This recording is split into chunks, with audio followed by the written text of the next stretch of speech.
Na tarde desta quinta-feira, 21 de novembro de 2024, a Polícia Federal indiciou Bolsonaro e mais 36 pessoas no inquérito sobre tentativa de golpe de Estado.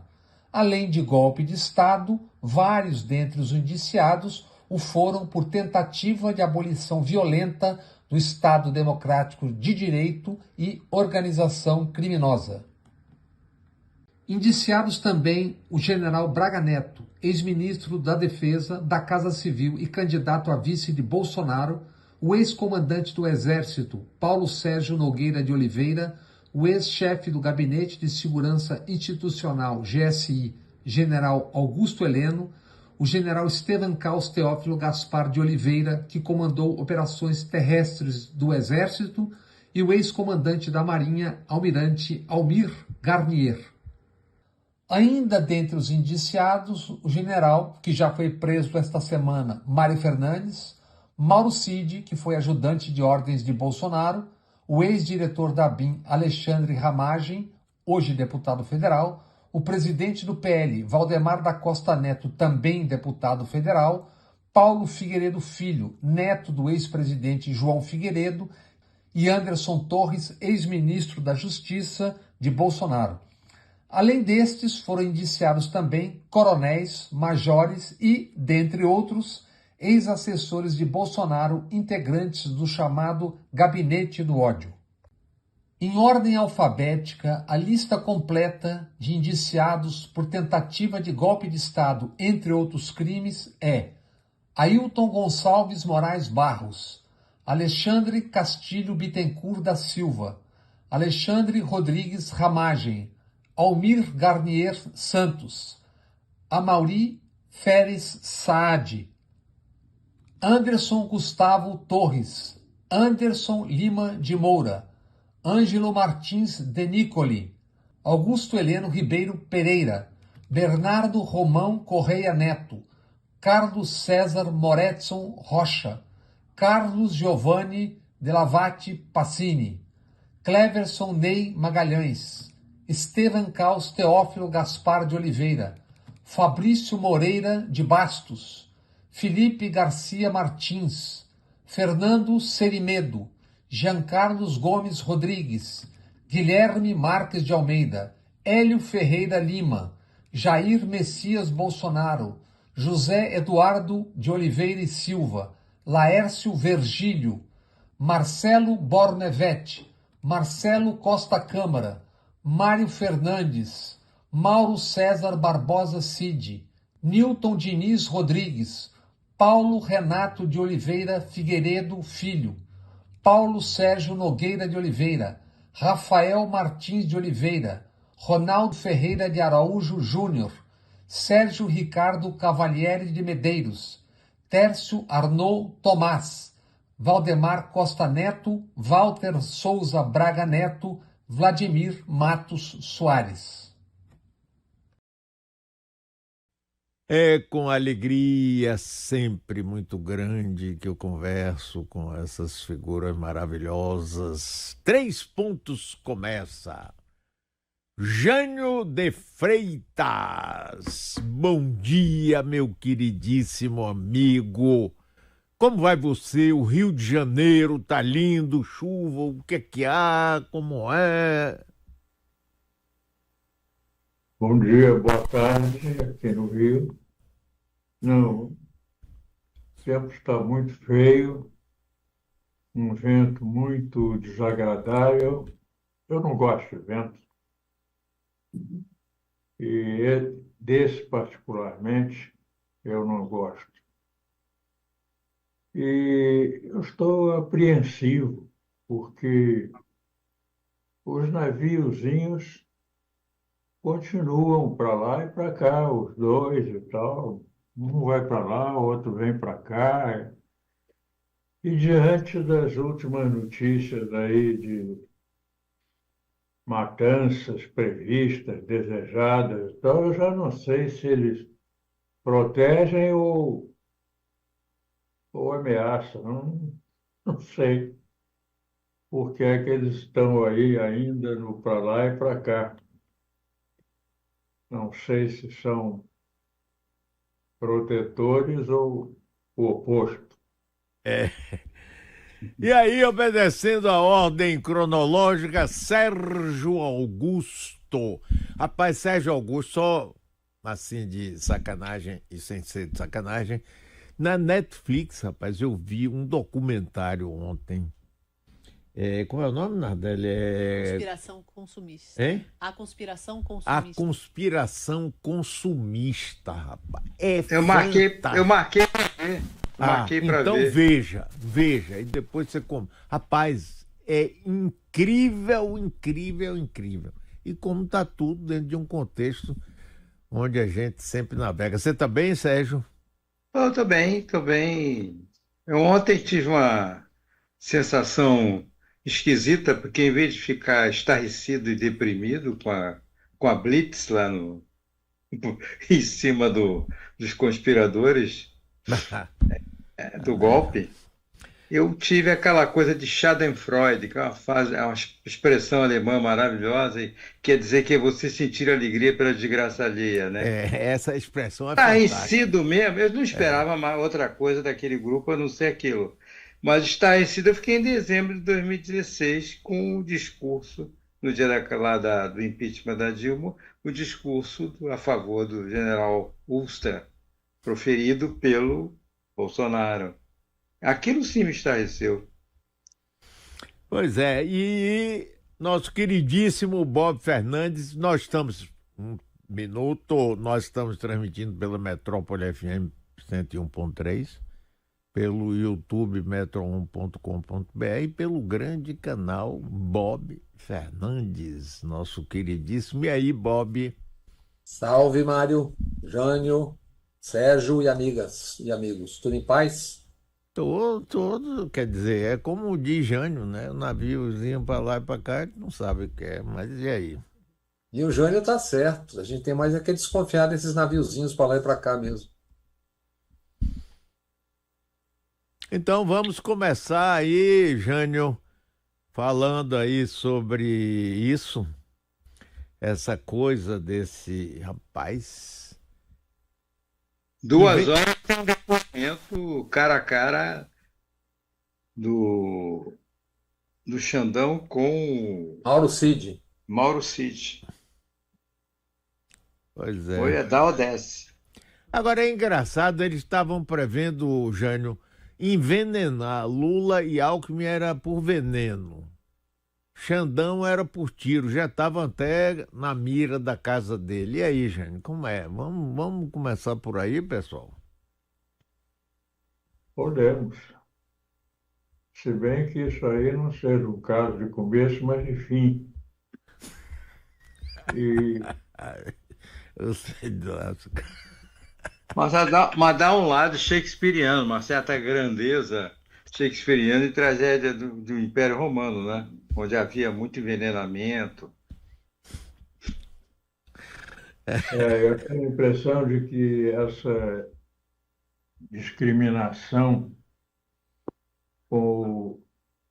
contra o Alexandre de Moraes se deveu a que ele não tem a mesma proteção que tem Lula e Alckmin. Então, no caso dele, a coisa poderia ser feita na base do atira, mata e foge. E no caso do Lula e do Alckmin, o risco de ser surpreendido antes de efetivada a fuga é muito maior, porque eles têm uma vigilância Redobrada, né? ativa muito maior, É verdade. estudada, bem planejada. Então, foi uma coisa, pelo menos do meu ponto de vista, explicável assim. Mas, na verdade, o como, né, desse caso é mero pormenor, o que é de uma gravidade perturbadora, realmente é incrível. Não dá para entender, porque não há lavagem cerebral em vida militar que transforme o sujeito em criminoso, em bandido.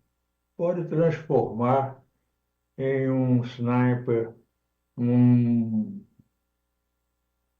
infante ou um piloto que lança bombas terríveis sobre populações civis, depois vai para casa jantar com a filhinha e a mulher. Se não pensa mais nisso e tal, matou dezenas de pessoas. Esse tipo de matador é um produto normal da formação militar. Mas assassinar as autoridades maiores do país, sejam elas quem forem,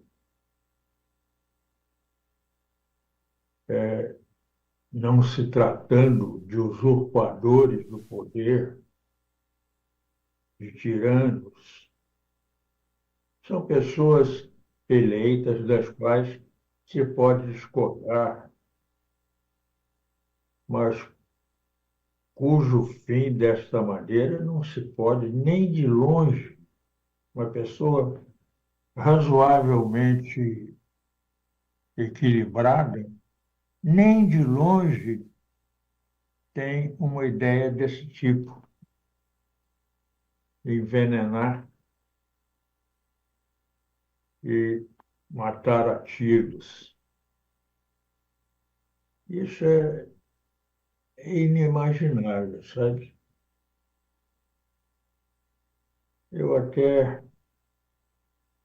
Eu fui sempre contra a pena de morte, desde que tive conhecimento do que era a pena de morte, até anteontem. Porque anteontem eu fiquei abalado. Eu não sei se abaixo da pena de morte existe uma sentença suficiente para o crime que esses generais, coronéis, a sentença que eles merecem. Não sei. São Netanyahus fardados, monstros.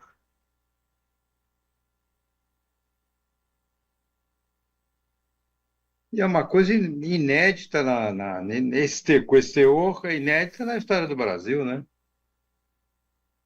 Eu não me lembro. Eu me lembro assim, de ameaças, planejamento de matar o Brizola, aquelas suspeitas todas que havia da morte do JK, mas o JK não estava mais no poder, nem o Jango. Acho que alguma coisa contra o Lacerda, né, mesmo? Mas não, isso igual dessa vez nunca houve. Interessante é o seguinte, eles queriam, o plano era matar Lula e Alckmin, quer dizer, declarar vaga à presidência mesmo, ou passar para Arthur Lira ou Bolsonaro. E Bob, cadê você, Bob? Você está muito quieto aí, eu fico preocupado. Eles queriam uma junta, né? A ideia era uma junta, né? Não era nem automaticamente botar o Braga Neto, por exemplo, que é o articulador, como no lugar do Alckmin, por exemplo, ou no lugar do Lula, mas era uma junta, né? Eu falo que eles faziam uma junta militar. Foi o que eu ouvi dizer. Né? Sim, devia ser. Bob, você não está ouvindo, não? Não, às vezes está dando ruído, assim, uma coisa, um croque-croque, mas estou ouvindo, sim. Sim, então, rapaz, você está muito quieto, você está aborrecido com a gente. Não, estou acompanhando atentamente e aguardando minha vez de entrar no gramado. Então, pronto. A bola chegou no seu pé, nego. Olha, mais esse ensaio golpista, quartelada, chame-se como for, na vida brasileira, a gente está tendo e teremos muitas novidades factuais. Mas tirando a incrível história de planejamento de assassinatos, não há nada que não fosse previsível. As amigas e os amigos que nos acompanham aqui há 2 anos e os que nos acompanham desde antes sabem disso. Daqui a pouquinho nós vamos ver 2 vídeos. Um junta 2 conversas que tivemos, Jane de Freitas e eu, quando nos despedimos.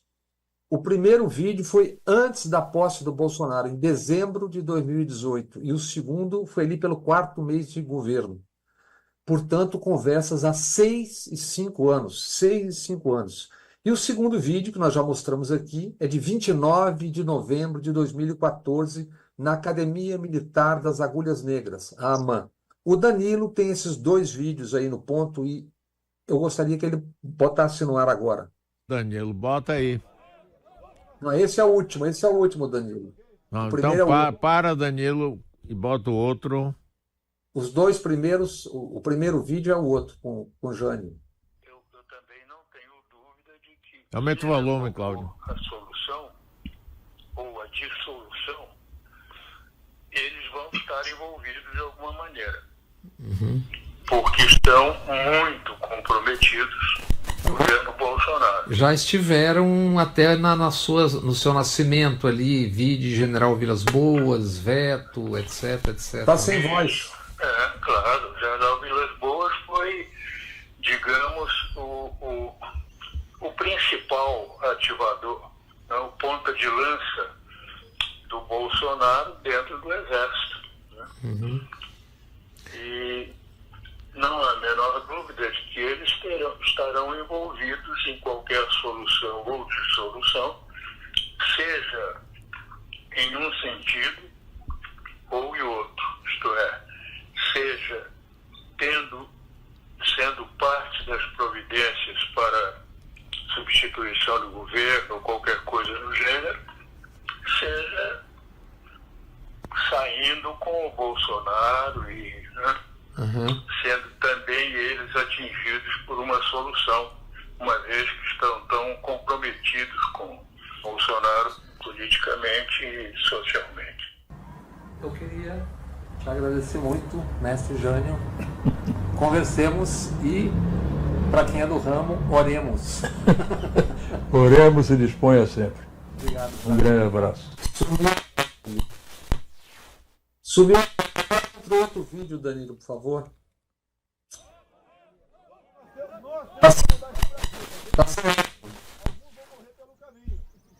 Tá tendo pipoco mesmo. Tá sem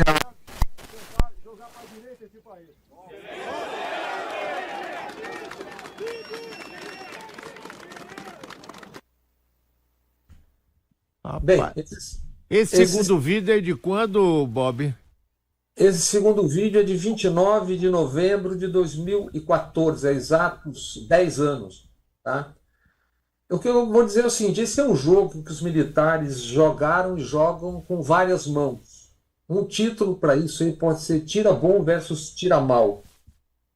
Os tais kids pretos, que são das forças especiais, são uns 2.000, aproximadamente 2.000 militares. São patocas que convivem profundamente juntos. O Cid, Mauro Cid, que vai depor daqui a pouco, é um tiro preto. Eles todos são assessorados, muito assessorados pela inteligência. Então é um pouco incompreensível que alguns estejam sabendo do que está se passando e outros não estejam sabendo o que está se passando, uma coisa tão coesa quanto essa, que são as forças especiais. O general Mário Fernandes, que é o vilão, ora preso, ele é um vilão, foi preso, tal. O filho dele é capitão. Hoje, exatamente hoje, é o dia da conclusão do curso na Escola de Aperfeiçoamento de Oficiais na Vila Militar, no Rio de Janeiro. Ele deve estar lá, nesse exato momento. E lá estão muitos dos que estavam nessa cena que a gente viu, mas não conseguiu ouvir direito, no dia 29 de novembro de 2014. Como Mário Fernandes, Freire Gomes, o general que é o dito herói dessa história, ele comandou também, como Mário Fernandes, as Forças Especiais, os Tire Pretos. E da mesma forma, o general Júlio Arruda, que era o comandante do Exército no 8 de janeiro, comandou as Forças Especiais Tire Pretos. E quem comandava a Academia Militar das Agulhas Negras em 29 de novembro de 2014 é o hoje comandante do Exército, Tomás Miné Paiva. Aquela cena com militares, aquilo que isso foi exatamente 10 anos. É uma aberração lançar uma candidatura, qualquer uma, dentro de uma academia militar, mais ainda de um capitão que tinha saído do Exército pela porta dos fundos num acordo. Quem dirigia, como eu disse, era o Thomas. Por que isso é tão grave? Porque aqueles 200 cadetes que estão ali, daqui a 15 ou 20 anos, eles serão os coronéis e os generais do Brasil.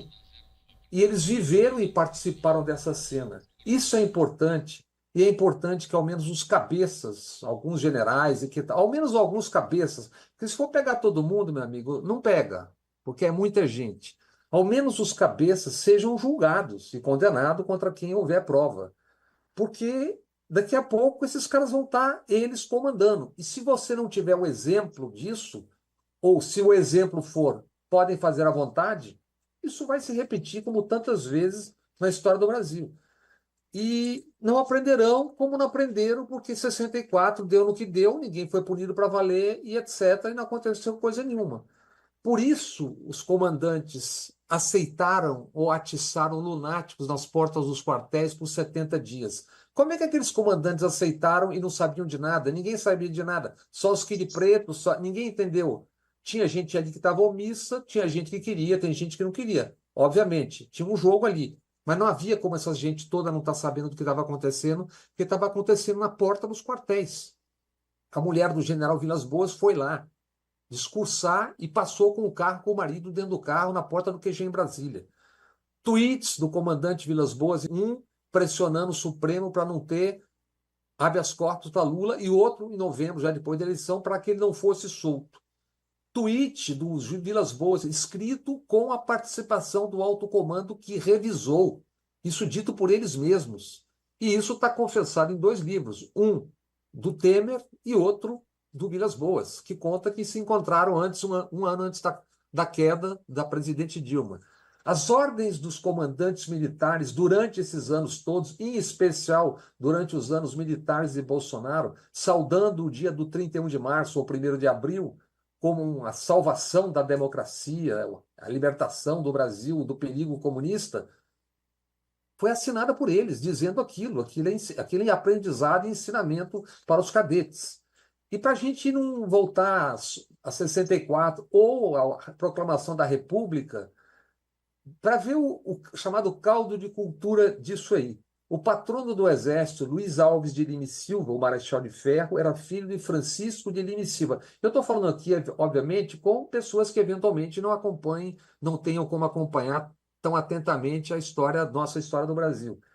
Francisco, pai do Duque de Caxias, foi marechal, além de senador e barão. Foi regente do Império 2 vezes, porque Dom Pedro II era pequeno. E o mestre de armas de Dom Pedro II, que era uma criança, foi exatamente o Duque de Caxias, que ensinou Dom Pedro a montar cavalo, cavalgar e esgrima, e a lutar. Então isso vem de muito antes. A história do Brasil está recheada disso. E sempre que a gente fala de 64, e é por isso que é preciso falar com quem eventualmente não acompanha, eu vou encerrar dizendo isso, se fala em terrorista, subversivo, guerrilheiro. Então vou só lembrar o seguinte, um dos maiores heróis do século XX criou o braço armado do Congresso Nacional Africano, o CNA, era chamado de terrorista, subversivo, assim como foram Gandhi e De Gaulle, por exemplo, por motivos e caminhos diferentes. E esse personagem chama-se Nelson Mandela, que ficou 28 anos preso. Por quê? Porque em qualquer ditadura, em qualquer lugar do mundo, é um dever de cada cidadão enfrentar uma ditadura. Então, toda vez que se referir a 64, aos que foram presos como guerrilheiros, terroristas, é isso. Nelson Mandela foi um terrorista subversivo. Gandhi foi um terrorista subversivo. É o Então, estigma, né? é o estigma, você cola e depois É. pronto. Então, assim, ou o Exército ou as Forças Armadas reconhecem o que foi 64 de uma vez por todas, ou então esses jovens que hoje estão se formando na escola de aperfeiçoamento lá na Vila Militar, daqui a 15 ou 20 anos, se não houver punição para o que aconteceu agora, vão repetir de novo, se não repetirem antes. Esses navios aí que o Jânio fica vendo pela janela, é desconfiado do que seja, e há que desconfiar mesmo. Dois desses sujeitos que agora foram presos estavam escalados para trabalhar no encontro com os 21 chefes de Estado que estavam no Brasil agora, nessa semana. Por isso, você imagina o perigo. Quem é capaz de sonhar ou de delirar em matar o presidente da República é capaz de qualquer coisa. Então é isso, você tem um caso exemplar que é a hora. Ou você faz o que tem que ser feito, ou então vamos continuar nessa churumela a vida inteira. Pergunta, Havia Jânio. 25, eu Jânio, soube o que que. havia o- 25 kids Diga, pretos no Sérgio. governo Bolsonaro. O subchefe do general Heleno era um kid preto. O cara que assumiu, inclusive, na quase vacância do general Heleno, que sumiu na reta final, a partir de novembro, que devia estar conspirando. Devia não, estava conspirando. Não, tem muita gente que não foi citada de novo, mas que está nisso. Quer dizer, é óbvio que você não se vai prender um Praga Neto assim como quem vai comprar pão na esquina, porque é um general 4 estrelas. Mas ou esses caras vão, alguns deles pelo menos, vão ser exemplados com provas, porque já tem uma profusão enorme de provas, ou então. Agora, onde anda o ministro da Defesa? Alguém ouviu alguma palavra do ministro da Defesa a respeito? Ele falou, acho que ele ontem falou que Disse o quê? eram só, não eram CNPJ, eram só figuras, aquela Ah, velha casada. conversa para boi dormir, é isso. É, Ô, Jânio, Conversa para gado dormir, né? CPFs, eram alguns CPFs, é, não eram CNPJ. As ô, imagens. Jânio, sim, aí a pergunta que fica é essa. Com tudo isso aí, Bolsonaro, Braga Neto, os cabeças disso. E aí? O pessoal vai ficar um boi de piranha, né? Aquele que você dá ali, a piranha come, fica satisfeito e passa o resto? O que é que você acha disso, Jânio? Eu acho que passa tudo muito bem, fica sendo mais um breve capítulo, realmente breve como todos os outros. O golpe de 64 ocupa menos de uma página na história do Brasil e condenou o país não só pelos 20 anos em que vigorou, como daí por diante por causa das sequelas inapagáveis, das quais estamos vivendo uma desses dias de conhecimentos tão chocantes, tão desalentadores. Mas é uma coisa a ser observada se a gente deseja, não digo entender, mas pelo menos saber como é que essa engrenagem funciona. Ontem, uma jornalista muito competente, correspondente nos Estados Unidos, lembrava a diferença de conduta entre os militares americanos e os militares brasileiros a propósito da tentativa de golpe no 6 de janeiro, de 22, lá nos Estados Unidos, com aquela invasão do Congresso e tal, e no 8 de janeiro aqui no Brasil. Lá, os militares, por intermédio do seu comandante, se recusaram a prestar o serviço que o Trump esperava, queria, pediu deles. E aqui, pelo contrário, os militares eram exatamente os ativadores do golpismo. Então, é verdade isso que ela disse, perfeito, nenhuma restrição ao que ela disse, mas me lembrou o seguinte: os americanos ensinam aos seus futuros oficiais o que é a conduta ética do militar, o que é a moralidade que o militar deve preservar e o respeito à Constituição, às instituições, à vontade popular.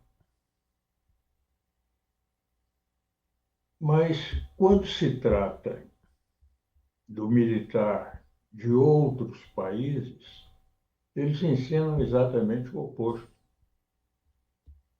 Esse golpismo se aprimorou em técnica, em espírito, em ânimo, nas escolas mantidas pelos Estados Unidos, no próprio país e no Panamá,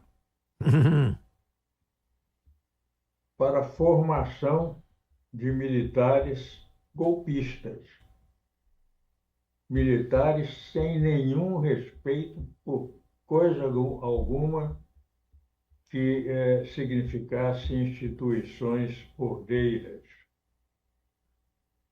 E agora mesmo, como nos últimos anos, não é coisa que tenha começado recentemente, estão indo brasileiros, oficiais brasileiros, para novos cursos nos Estados Unidos, sucessivamente. Há muitos brasileiros com cursos recentes nos Estados Unidos e outros em cursos atualmente nos Estados Unidos, aprendendo o quê? A usar novos armamentos?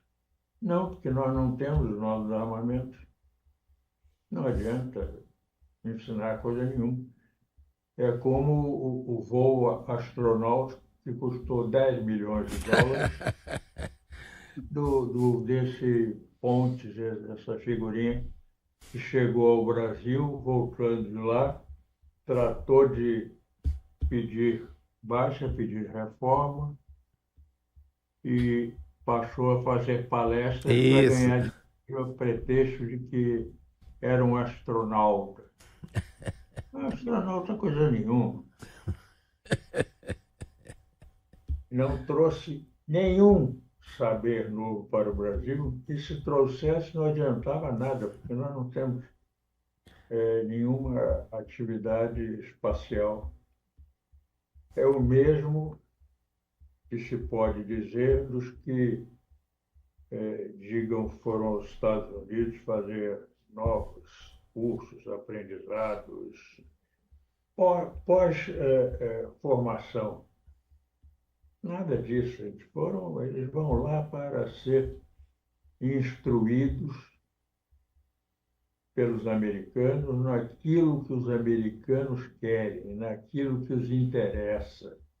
E, no caso, com a mudança de configuração da União Soviética para a Rússia, eles perderam um argumento importante para o domínio dos países sul-americanos e tantos outros pelo mundo afora, mas imediatamente estabeleceram a China como sucessora da União Soviética em ameaça à democracia desses países latino-americanos, tipo Venezuela, Argentina, o Brasil do Bolsonaro, a Nicarágua, El Salvador,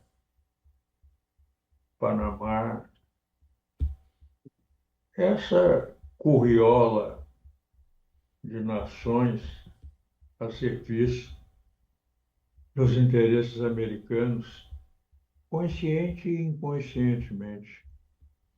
E vários Mas, generais, o Galtieri e Noriega, foram formados lá no que era antigo Fort Benning, né? Agora é Fort Moore, mudou o nome. é, Porque a doutrina anticomunista ela vai se adaptando, Escola né? chama-se um desses centros de lavagem cerebral se chama Escola das Américas. Isso. Foi o primeiro nome dela, né? Escola das Américas. Isso é de um cinismo, É. uma coisa formidável. Enfim, não há nenhuma razão para esperarmos que as coisas mudem. Nós cansamos de dizer aqui que nada mudaria, porque a formação continua sendo a mesma e vai continuar sendo a mesma, porque os que estão hoje decidindo como deve ser a formação vieram desta deformação.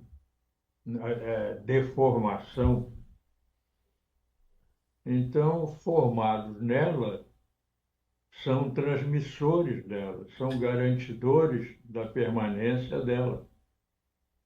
Não vão propor novas mentalidades que se contraponham às suas próprias. Então, esse mecanismo, esse círculo vicioso, prossegue e os americanos estão aí para alimentá-lo, enquanto lá na casa deles defendem as coisas que mantêm e preservam uma certa ordem institucional, ainda que viciosa, como é o caso da eleição indireta, a eleição presidencial indireta, o policialismo segregacionista, né, de racismo indiscutível, né, e por aí afora. Agora, isso é um lado. Eu queria ouvir vocês também sobre outra coisa, que é a dificuldade que um governo como o do presidente Lula tem de enfrentar essas coisas de uma forma clara, objetiva e até dura quando necessário. A gente vive como se estivéssemos sempre com medo de desagradar os militares. Tem a coisa da pensão dos militares, né, que tem tantas senhoras casadas na igreja e que recebem até hoje pensões, a própria aposentadoria dos militares e outras coisas que são tratadas como se o governo estivesse pisando em ovos.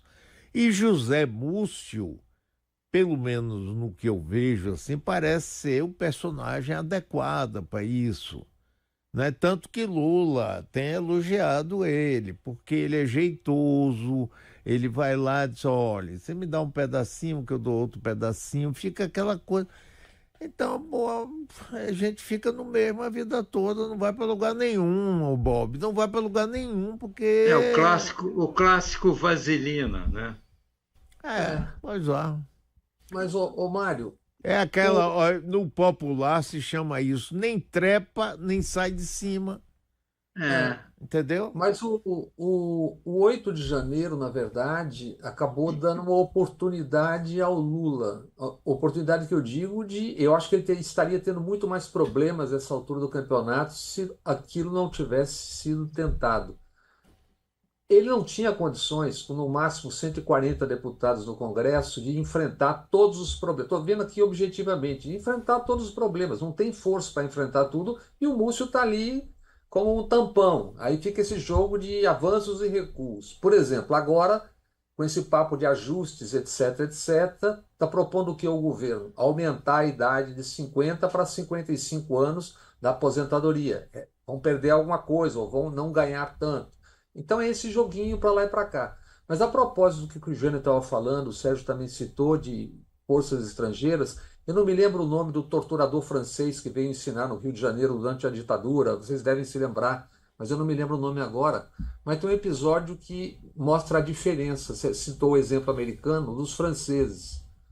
A 8 de janeiro de 61, num plebiscito, o Jânio sabe, certamente acompanha essa história muito, 75 dos franceses decidiram pela autodeterminação da Argélia, ou seja, a independência da Argélia, com o que trabalhava De Gaulle, então, o presidente. E os colonos franceses, os chamados Pieds Noirs boa parte do exército se rebelou e houve o Putsch de Argel, a tentativa de golpe contra De Gaulle via Argélia. A organização do Exército Secreto, a OAS, que não é a nossa baiana, o Mário, né? Grupo de militares e civis franceses cometeu atentados na Argélia e na França. E a 22 de abril, vestiu a sua farda de general, foi à rádio e televisão, e os caras foram o quê? Presos e condenados. Claro, ele era um general, o Lula não é um general. Essa é uma diferença, mas mostra a diferença do tratamento. O Jânio mostrou uma, os caras se recusaram a obedecer certas ordens, e lá aconteceu. Aqui o Lula não tem condições de fazer um enfrentamento direto, porque não tem força para tanto. Então fica esse jogo, ó, vão fazer de conta que são só uns 10 mangangão que estavam na parada, o resto vão ver se aprende. Agora, se não houver a punição, pelo menos para um grupo da cabeça, aí, meu irmão, é esperar a próxima. É o nome do torturador francês, a gente descobriu aqui. Ele, inclusive, trabalhou na Argélia, claro, né? Oh, meu Deus! E tem uma entrevista dele muito interessante. Paul Ossarres, o carrasco de Argel, adido militar no Brasil nos anos 70. Bem lembrado, Bob. Pois é. E aí? Agora, vem cá. O pessoal aí da direita, Caiado, Tarcísio, etc., ninguém diz nada, todo mundo quieto, calado. É isso mesmo? Pianinho. Silêncio. E tem uma coisa importante que aconteceu nesse episódio todo, quer dizer, importantíssimo, eu acho, que eu não sei se houve uma combinação ou se foi um acaso. Obviamente não deve ter acontecido sem que tenha havido uma combinação, digamos, que é o seguinte: o Brasil e seus aliados, com um extraordinário grupo de gente que trabalha no Itamaraty, conseguiu, nessa reunião do G20, que é o G21 com a União Africana, resultados absolutamente exitosos. Pode-se dizer, são apenas palavras, mas só para lembrar, nos encontros anteriores, sequer as palavras puderam ser ditas, porque não houve a declaração final, porque ninguém concordava com nada. Então, só o concordar com palavras é um trabalho diplomático excepcional que foi feito pela diplomacia brasileira, pelo governo Lula, etc. Aliás, muita gente falando da Janja, da Janja, da Janja, porque não era possível falar o tempo todo que estavam acontecendo êxitos daquela importância. E o que aconteceu? 24 horas depois, todos os chefes de Estado principais do mundo aqui e 1.546 jornalistas estrangeiros assistiram e viram e presenciaram e foram informados dessa tentativa de assassinato da cúpula civil do poder brasileiro e de um ministro do Supremo. Então, ao mesmo tempo em que o Lula teve menos tempo para comemorar a exitosa participação e pilotagem brasileira do G20, o mundo estava aqui acompanhando. Aliás, ontem, Financial Times, New York Times, Guardian, com um dia de atraso, porque teve o ataque com míssil intercontinental na véspera. Ontem, grande parte da imprensa do mundo tratou desse assunto.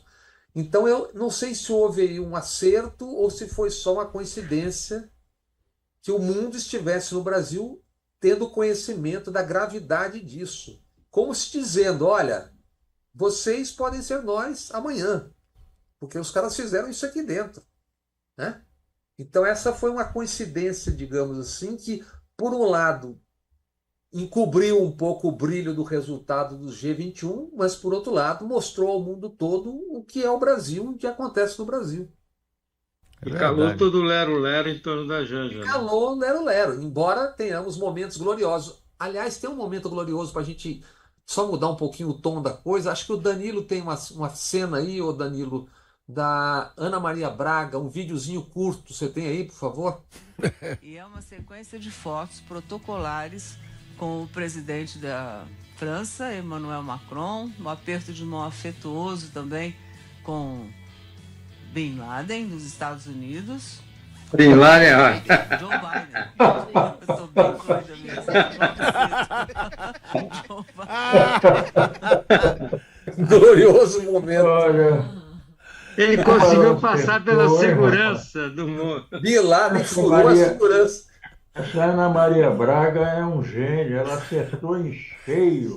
Ela disse tudo sobre o Biden, esse cara que está fornecendo as bombas para matar Ótimo, é isso, o gente. povo palestino. Ele é o verdadeiro Bin Laden, meu camarada. É isso. E falando nisso, gente, uma coisa importante de hoje é o Tribunal Penal Internacional Tá aqui emitiu no New York Times, no destaque. emitiu um mandato de prisão para Netanyahu, para o E líder do o Hamas. ministro da Defesa.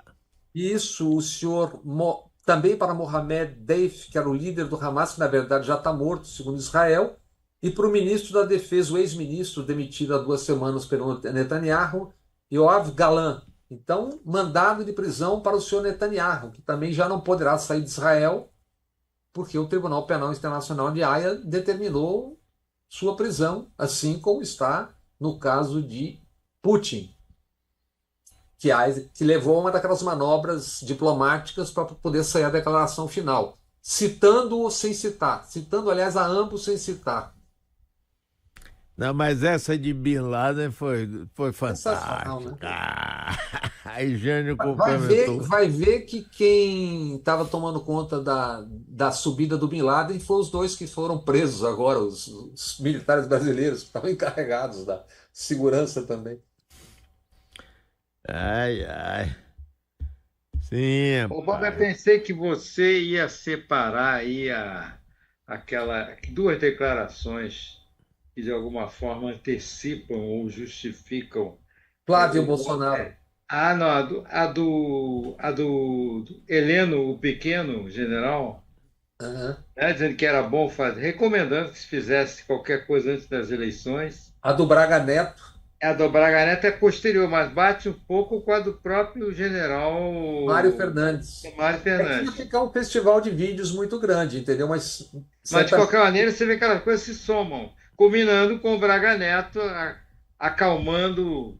Vocês não percam a fé. Não, tá bom. Lá na frente, É comando só o que eu militar posso falar Nordeste. para vocês agora. Estamos na frente, comando Tá militar bom? Nordeste, o general Richard. na chuva, tá no Eu sei. Vamos. Não só fica. Tem que dar um tempo. Tá bom? Tá bom? Eu não posso conversar. aguardem que vem coisa por aí. Tem coisa por aí. E essa semana, importante também, um outro, que a gente podia até fazer um programa só com vídeos, o Flávio Bolsonaro quase confessando. Quando ele diz, olha, pensar em matar não é crime. Não é crime, é. É uma frase sensacional, né? Pensar em matar não é crime. Tudo bem, no banheiro, em casa, no espelho, sozinho, tudo bem. Agora, juntando um bando daquele, você pensar em matar não é crime. E você tentar desqualificar. Falando em matança, se tiver tempo depois, Mário, tem um depoimento lancinante, como se diz, da senhora mãe do estudante de medicina peruano no Brasil, E que eu. foi assassinado de uma maneira brutal pela PM de São Paulo, mais uma vez. Mais uma Tem vez. tempo, vamos ver. Esse assunto não passa assim, não.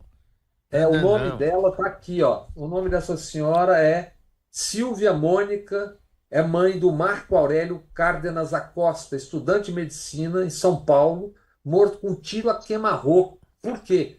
Ele estava com a namorada no hotel e por acaso estava na rua, deu um tapa no retrovisor do carro da PM.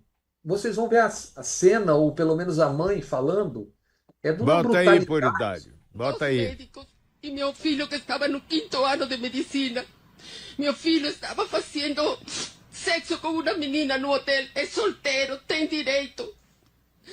Nada justifica. Assim, meu filho não está armado. Meu filho está dando para ver que está até sem camiseta. Não tem nem sequer a dúvida do policial dizer, ele está com uma arma oculta. E você vê como ele mata meu filho assim.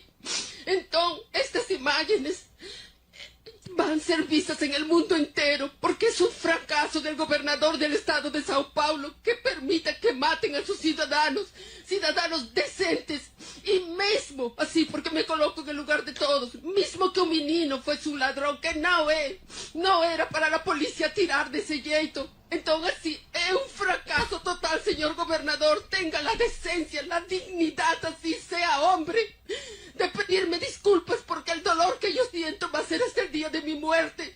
Y el señor, yo soy funcionaria del señor, trabajo para el Estado y trabajo direito, sin ninguna cosa. Entonces, ¿qué tengo que hacer en este país para ganar mis derechos?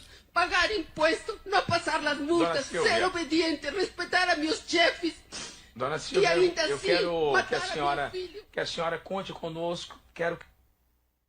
Conte conosco. Está falando mal do governo de São Paulo, conte conosco.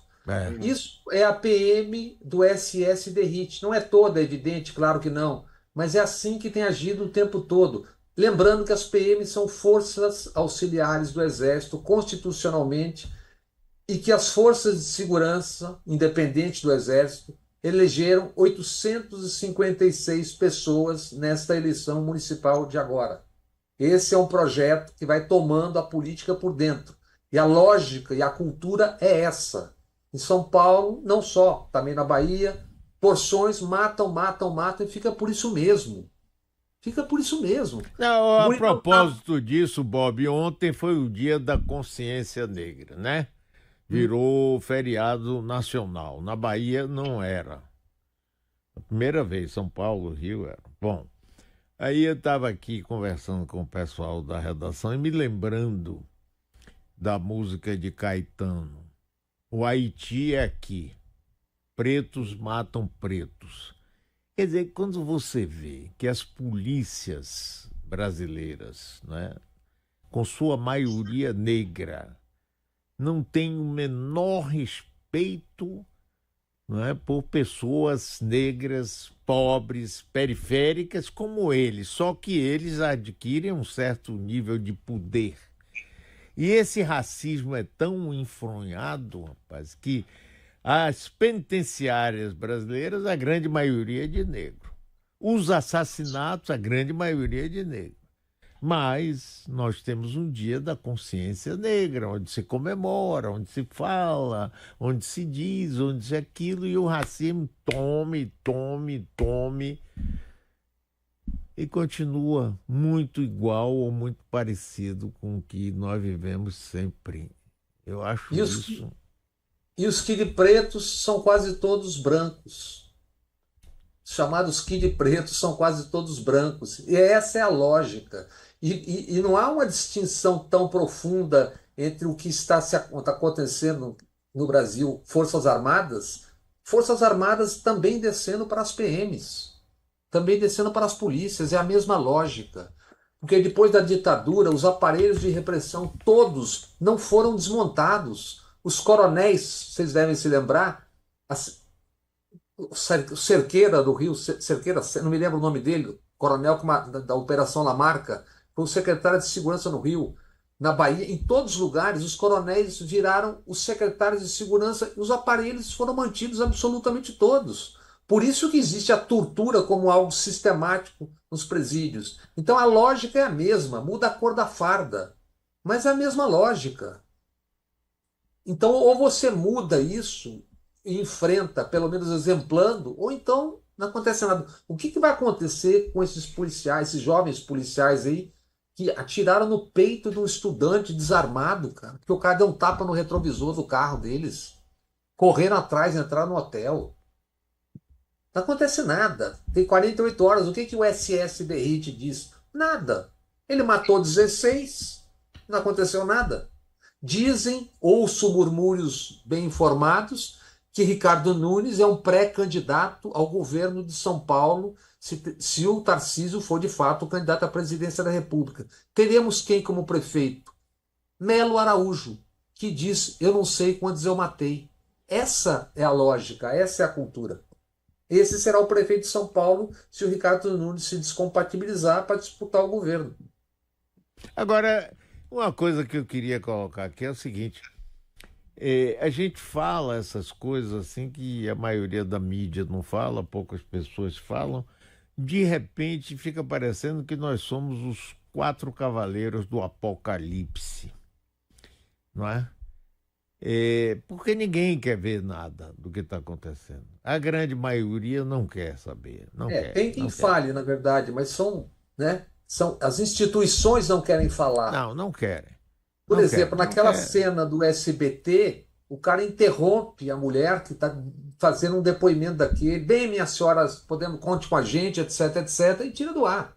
Pronto, acabou. Pensei que fosse um pastor. Mas Não, não quer. a postura de um Pode até pastor. ser, né? Pode até ser um programa desse. Eu Ô, não Jânio, prestei atenção essa coisa aí da gente estar aqui como 4 cavaleiros do Apocalipse, o que você acha?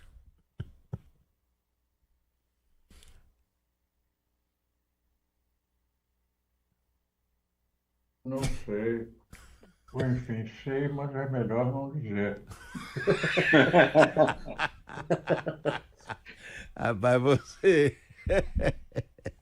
O Jânio está com saudade do tempo que nós éramos apenas 3 mosqueteiros, né? O quê? Você prefere mosqueteiro. Alexandre Dumas é melhor para você como imagem, né? Olha, o Mário se referiu há pouco ao silêncio dos Caiados e Tarcísio de Freitas, Arthur Lira. Costa Neto, assim, essa patota. Eu queria lembrar o seguinte: esse segmento civil é parte do conjunto de que os militares também são parte. Sem a sustentação civil, um golpe militar não se preserva no poder. Não tem como. Porque é o aparelho civil, é o dispositivo civil que sustenta o poder militar, esteja ele ou não no governo. São civis. Em 64, se não fossem os civis, nem o Castelo Branco seria o interventor. Mas para se ter uma ideia do que é essa participação civil, essa integração civil com a turma da lavagem cerebral, e aí é que está a diferença. Alguns vêm de uma má formação, outros civis vêm de mero interesse material, mas o que dá um bom exemplo dessa integração é uma frase do Tancredo Neves. Ele disse assim: ora, essa do Juscelino, ele pede a gente para votar contra o Castelo, mas ele vota a favor.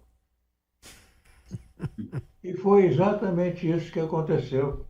Ele votou para que o Castelo fosse batizado de presidente da República.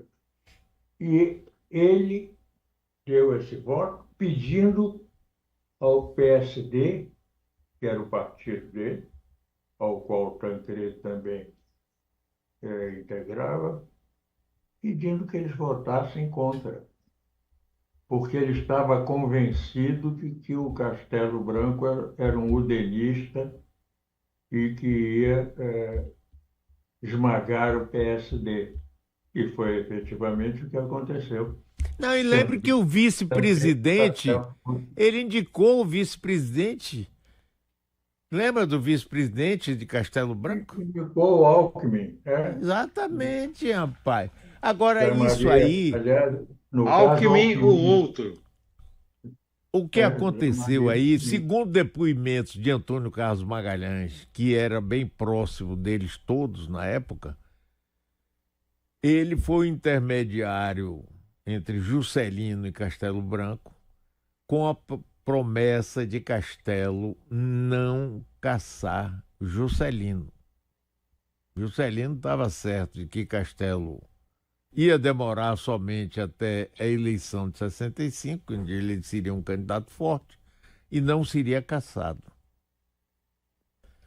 E não foi isso que aconteceu. E foi exatamente isso. Juscelino não somente votou, indicou o vice-presidente e levou o partido para apoiar.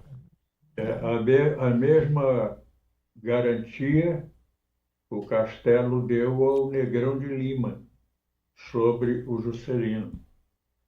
Também o Negrão de Lima teve uma conversa com o Castelo a respeito. Castelo, que era meu vizinho na rua Nascimento Silva, em Ipanema.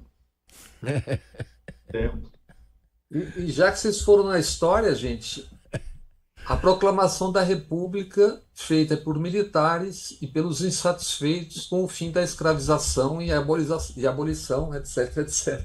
Sempre juntos, civis, militares e políticos, né? É a velha e boa história.